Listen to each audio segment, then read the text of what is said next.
I really want an Explorer 2. So I'm going to build my own one using parts from AliExpress. These have all cost me a combined $75 or so. Like they're not that expensive to build. When you start buying a full case and bracelet set like this, it does increase the price a little bit, but even something like this is only going to set you back about £20. And then the movement as well is about £20 as well. And then all of these other little things together. So it's around sort of £60, £70, dollars.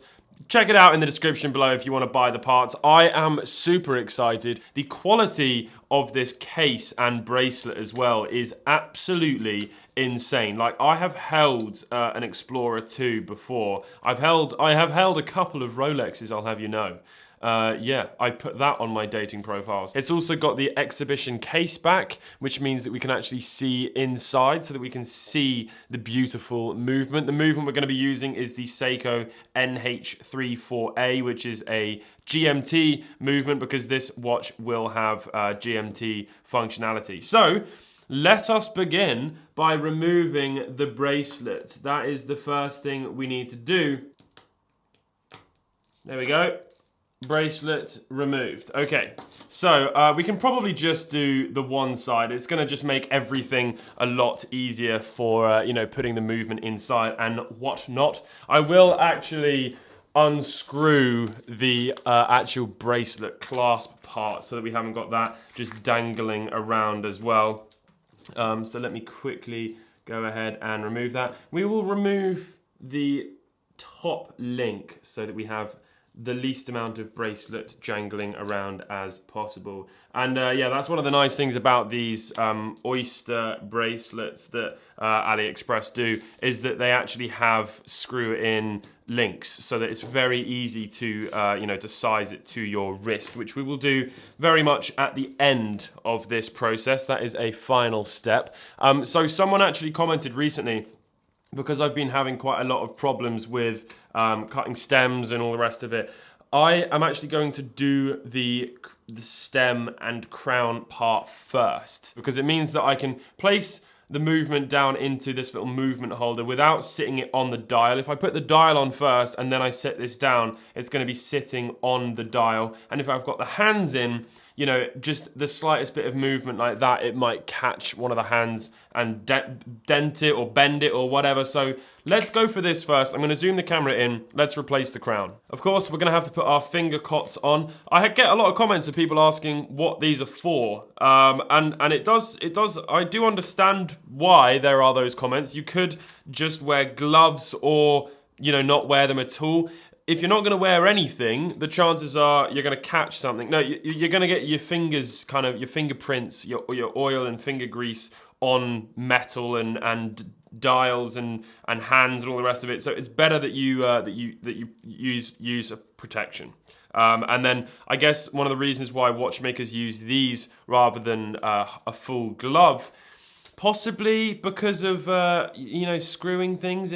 I don't know if that would... I don't know, maybe it's just to get a bit of air on your palms. It's a sweaty job, it really is. I'm not going to lie to you all, it is a sweaty job. It is quite tense at parts. So, what we're going to do is remove the sort of dummy stem that is in here right now. So, to do that, we're going to push down on this very small little lever, which is just sticking out, and then we can pull out the existing stem and crown like so. How do people suppose I then... I'm just trying to work out the comment. You know, sometimes I listen to YouTube comments and then I wonder why I did that. Because how am I supposed to measure the size of the crown to go into the case? Do I have to put the dial on first? Maybe I do have to put the dial on. Maybe I have to put the dial on. Maybe there's no alternative. Let's do that first. Maybe I was doing it fine all along and I shouldn't have changed it up. This dial is absolutely stunning. It really is a very, very pretty dial. Okay, so we're going to have to remove a couple of the dial feet, which is always fun. Okay, top one and bottom one. let's go for it. I'm going to double check again. Measure twice, cut once, as my design and technology teacher used to say at school before he threw a file across the room. I'm still scared that I'm doing the wrong thing, but there's no going back now. Okay, good. It was the right one. And then on this side, it's the top one.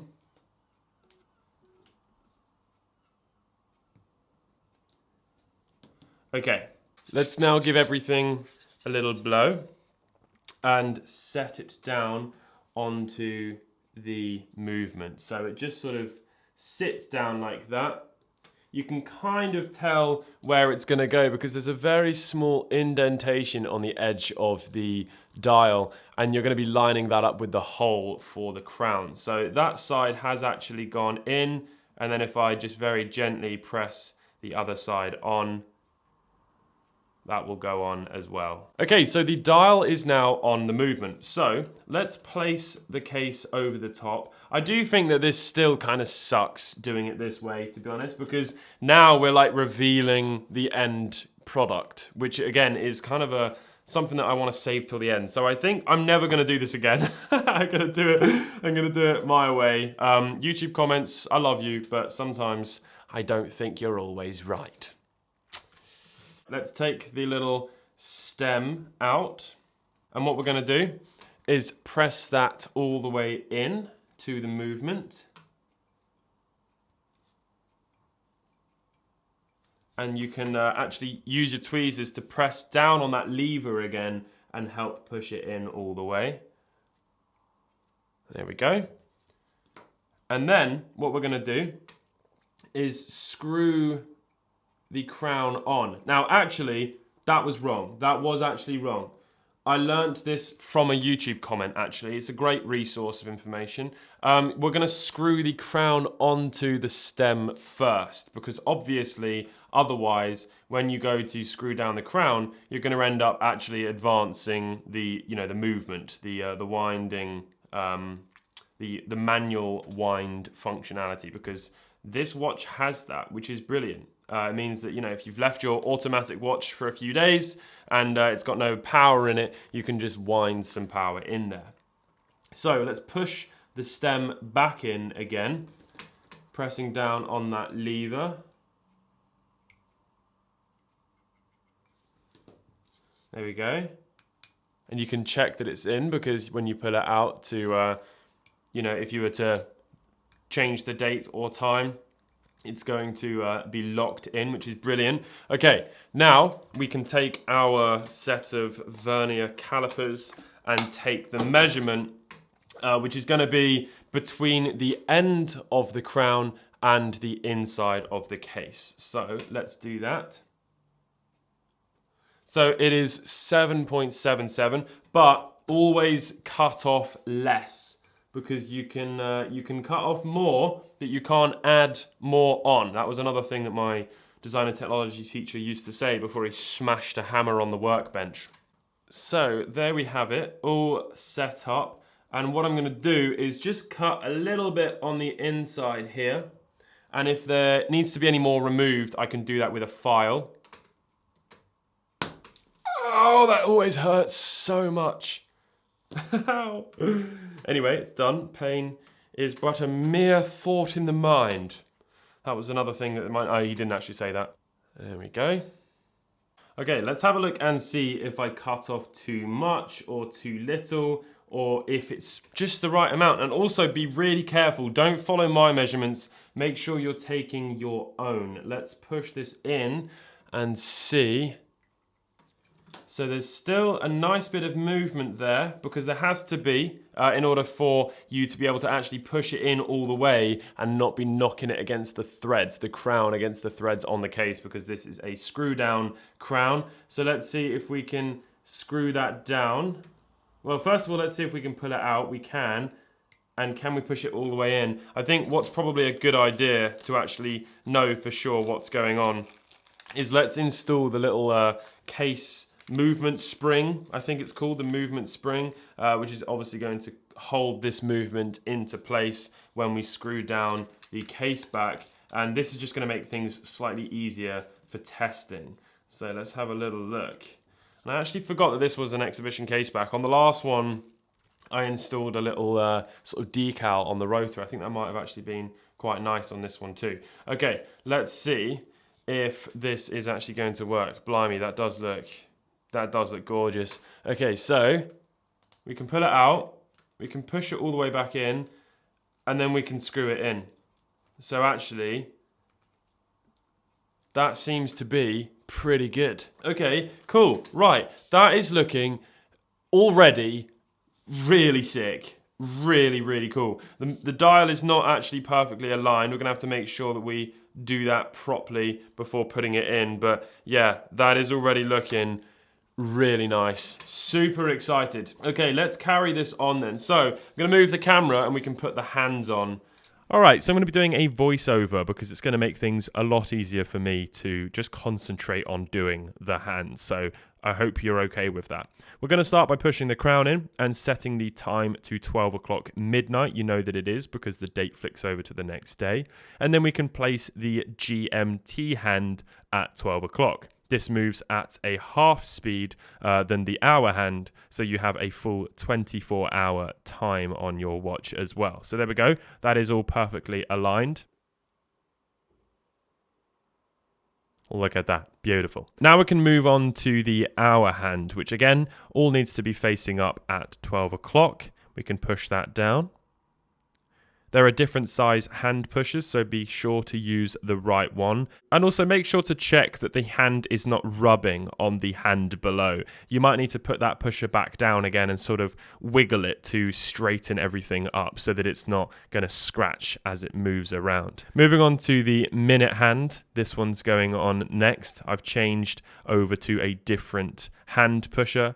And I'm using Rodico to hold all of the hands, which is kind of like a blue tack, so you can just pick up things and not scratch them. Second hand goes on last, and then when we push the crown in, it'll all start moving. Oh yeah, look at that. After that, we can take the crown out and go back to the live recording. Let's now put the dial and the hands and the movement inside the case. This is where things get super exciting. Yes, we've seen what it looks like with the dial, but not with the hands. So here we go. Let's put the case on. Boom. Wow. And it immediately becomes a watch. Marvelous. Okay, let's push the crown into place. There we go. What we can do next is place the movement spring into the case, and then we're going to take out the little gasket and pop that into our little lubricator here. There we go. And we can give it a little twist. Oh, let's twist again. Okay, now we can pop that back into the case.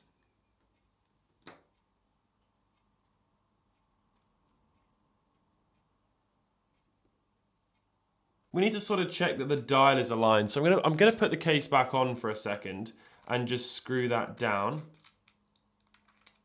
If you sort of reverse screw it first, you'll find the threads. Let's see if the dial is more aligned this time round.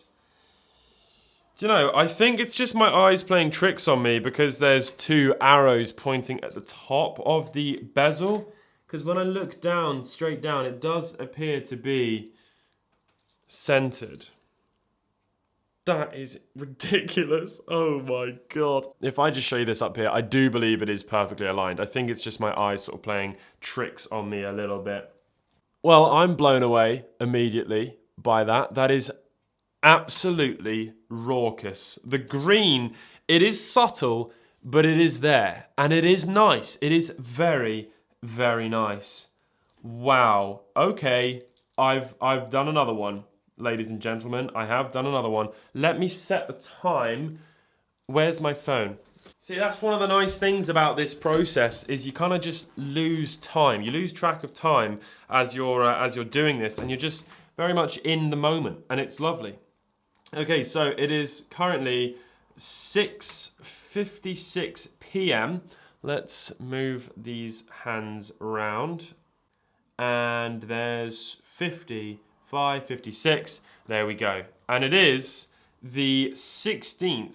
So let's pull it out just once, and then we can change the date like this. There we go. Push that in. Now we need to tighten the case back down, because until we do that, the case spring, the movement spring, is not going to be doing its job yet. There we have it. That is the Custom Explorer 2 movement, dial and hands portion complete. I am so pleased with that. That looks absolutely ridiculously smart. So I'm going to now adjust the bracelet, so you'll have to just give me a second, but you're basically just unscrewing the links and then screwing them back in whilst removing a couple of links or adding some back in.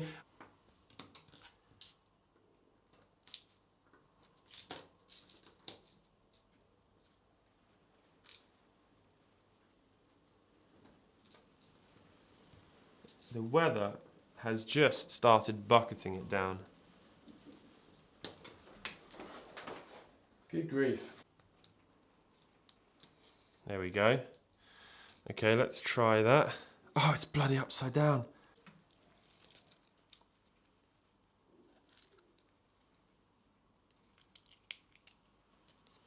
There we go. I'm lost for words. Look at that. What have I created? Oh, oh man. Oh man. It is... That is absolutely clean. Oh my goodness me. Look at that. I am, to be honest with you, I think that that is easily the nicest watch that I've created. I would love to know if you agree. There is a little sticker on the crown. Let's go ahead and remove that. Been meaning to do that. I don't know if you agree. I think this could be the nicest watch that I've actually built so far. Let's take a look at what it looks like without any lights on. Goodbye, lights. Okay, so slight issue on the lume. The hands are blue and the dial is green. I think I might be a fan. That might just be some copium right there, but I know that's not going to be for everybody. I'll try my best to find the right hands and lume color and whatnot and leave that in the description, but you might have to just do some research yourself. But that looks rather cool. An absolutely gorgeous piece. I hope you've all enjoyed. I will leave all of the links in the description below. Thanks very much for watching. I'll catch you in the next one. Goodbye.